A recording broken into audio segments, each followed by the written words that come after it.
Piny owacho mar kaunti ma Migori ka omakore kod sirkal mamalo dhi nyime kod manyo joket mwandu manyalo tayo kembe mag piny owacho kaka mano mar rabuon e kaunti ma Migori mong'ere kaka Geto Gonya Sweet Potato Processing Plant kod dag ohala mong'ere kaka Kaunti Aggregation and Industrial Park magedo mare dhi nyime seche mowuoyeni. Romo manotim e kind tend kaunti ma Migori kod jagoro mongirore migawo mar kembe Geto keto lai mar neno ni kembe mar Migori otama kare mar kelo lokruok ne jopiny kod sirkal. Jojuma mioler.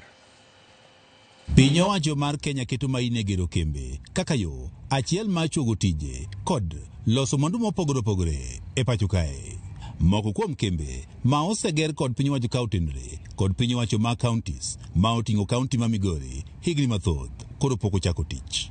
E kaunti ma Migori, moko kuom kembe ma bende omuonyo omenda mathoth to nyaka sani koro pok ochako tich makare gin mago moting'o kambino mar rech ma ogedho adho mar Sori ma bende ong'ere kaka Sori Fish Processing Plant ma oti kod omenda maromo milion 140 kaachiel kod kambi mar rabuon mar Geto Nganya ma de sub-county ma Kuria West magedo mare ne orumo higa mar 2012 kendo omuonyo omenda maromo milion 107. Gavana ma Migori ochele yakwane gi manjo ket mwandu mondo koro konygi e tayo kambino mar rabuon mar Geto Nganya mowacho ni dwaro omenda mathoth ma piny owacho ok nyalo. Sirkal mar kaunti gi ma national tich gi ok en riembo kata ng'iyo wach factory go. Tich gi en gero aeto japiny man go omenda ne madwa tero kanyo madwa tiyo kanyo timo kamano. Sani bende piny owacho malo kautende kod mano mar kaunti ma Migori gero kar choko piedho kaachiel kod uso mwandu ma bende ong'ere kaka County Aggregation and Industrial Park kod omenda maromo milion 500 e sub-county ma Nyatike.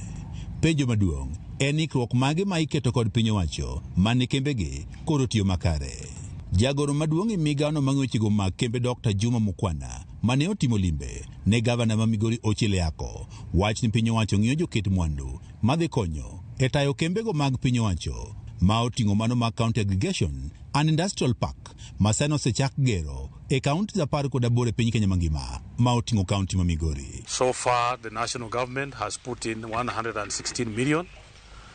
This week or before the end of next week, we are expecting to put in another 100 million.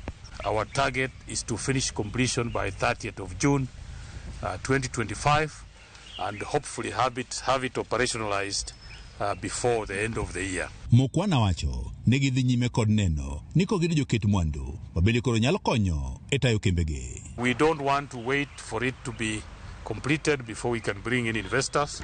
So already we have advertised this Skype for people that want to invest their machinery, that want to manufacture here, and already we have gotten applications which our team is processing and will be sharing with the county so that we move forward. As we complete the physical infrastructure, we do not want to celebrate that completion alone.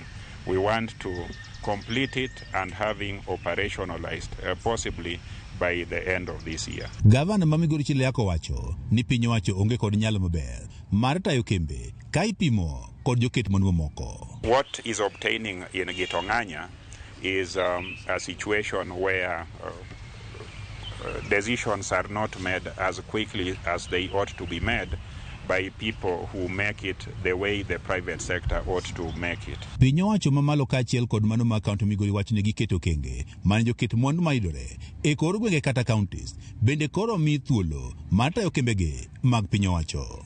That because this is a rural area, we may not attract a lot of investors, that we are going to do joint investment forums. So we are organizing, some of this will be here, some of them will be in Nairobi, we will even include some of our Kenyans in the diaspora. Jojuma, Ramogi TV, Migori.